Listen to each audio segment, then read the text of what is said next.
Hello, I'm Ian Mulgrew. Of all the world's great religions, Sikhism is one of the least understood by non-believers. And because many Sikhs wear turbans, they are the most visible of visible minorities. Easy targets for everything from idle curiosity to unbridled racism. Around the world today, 16 million Sikhs follow a faith founded 500 years ago that remains a vital, vibrant force with many faces.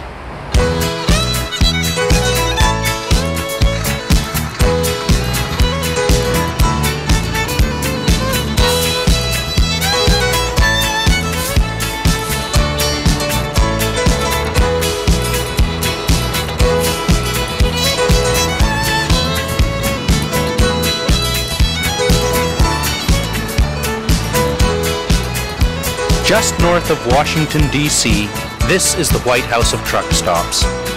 It's the biggest in North America, probably the world. With parking for 650 rigs, its own hotel, restaurants, stores, weigh scales and workshops, it's a mini city.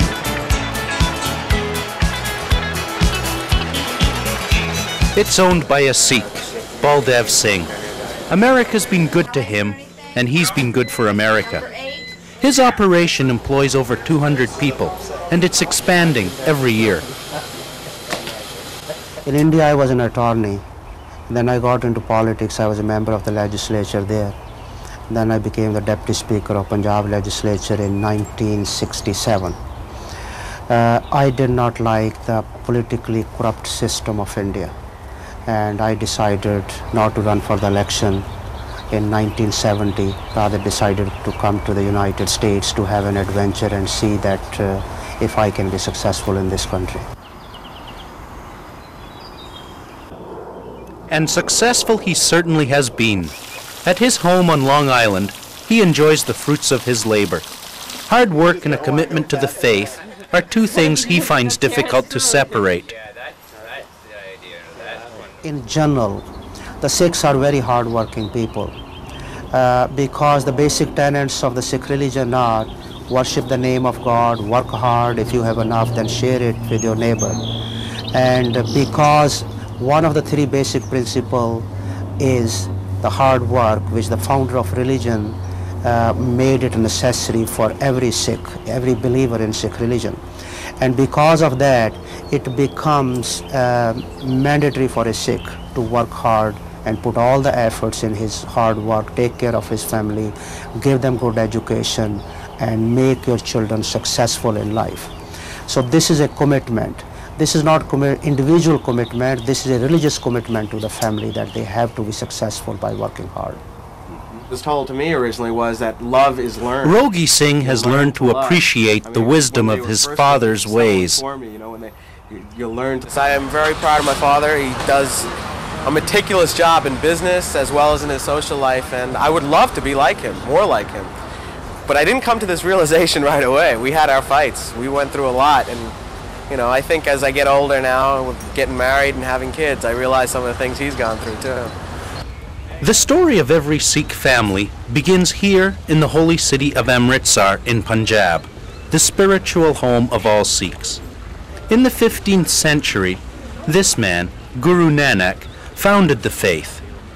He had been born into a Hindu family, but like Jesus Christ, a Jew, he rebelled and started a whole new religion. Nanak preached the virtues of sharing, of cooperation and mutual respect. Unlike Hinduism, with its multiplicity of gods, Sikhism is monotheistic, believing in only one supreme spirit. Sikhism also turned its back on the deep-rooted Hindu caste system. In Nanak's faith, there would be no untouchables. Every man and every woman would celebrate full equality. Today, in Sikh temples, those ancient pillars of prophecy remain unshaken. In family life, a visit to the temple or Gurdwara is something to look forward to. It's not seen as any kind of weekend obligation or fundamental duty. Basically, you go if you feel like it, and most do. You just eat again. This way, Pinder. Pinder, Gurpreet. The Gurdwara is a place of worship, but it's also a forum for debate and discussion, a center where the community can converge and share their joy, their empathy, and if necessary, their enmity.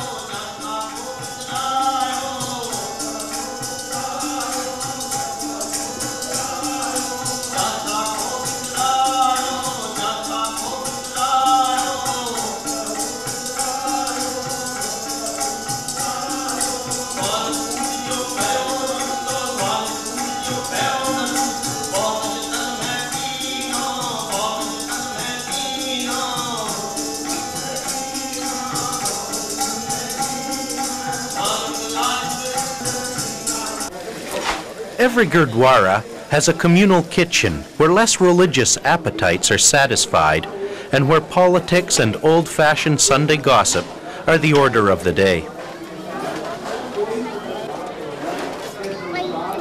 The kitchen, or langar, is another example of the importance of equality and sharing in Sikh life.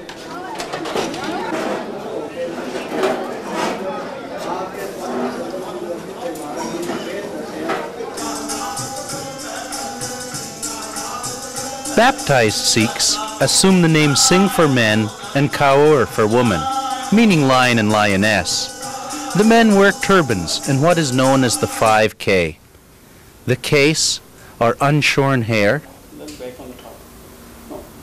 The kanga, a small comb to keep the hair in place.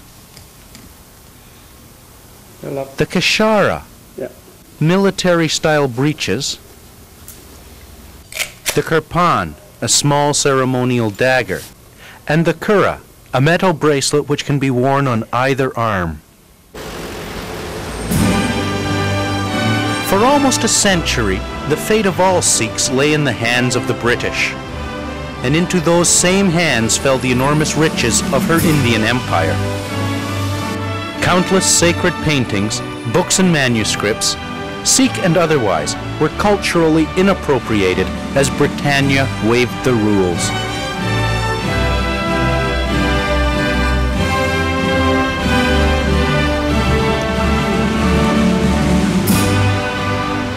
At the British Library, just south of the Thames in London, the booty is bountiful. In its vaults, locked away in an environment as surreal as it is secure, are the two oldest Sikh manuscripts in existence. Known as Granths, these holy books are priceless artifacts, here photographed for the first time. The Dasam Granth, or 10th Granth, is a collection of writings attributed to the 10th Guru, Gobind Singh.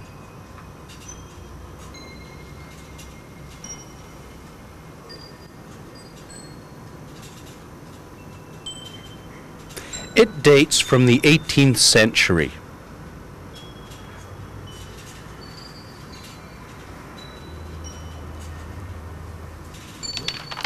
Traditionally, this Granth was compiled by the Guru's leading disciple, Bhai Mani Singh, in 1734.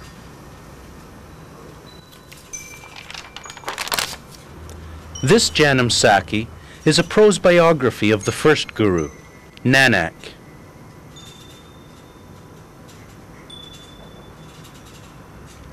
Of 17th century origin, it is unquestionably the most important Punjabi manuscript in the library.